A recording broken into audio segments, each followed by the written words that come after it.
And for me, if I could give myself advice, right? If I could look back, or, if there was advice to be given, one thing would be fail faster, right? When things aren't working, don't put time into hope, right? You see it for what it is, glean, garner feedback and insight, but certainly make the hard decisions, right? That's important.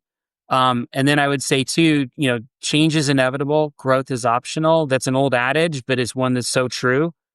Everything around us continues to change. And AI is really, I think, the precipice of that in terms of what type of change we're going to see as we go forward. So, the negative side of that is, you can choose to change or get left behind. That's the reality. And then I think just in general, Kara Lawson, if you know Kara Lawson, she's the Duke women's basketball coach, and she has a speech. It's called Handling Hard Better. And so to put that into my own words, I think it's important to really learn how to do the hard things really well.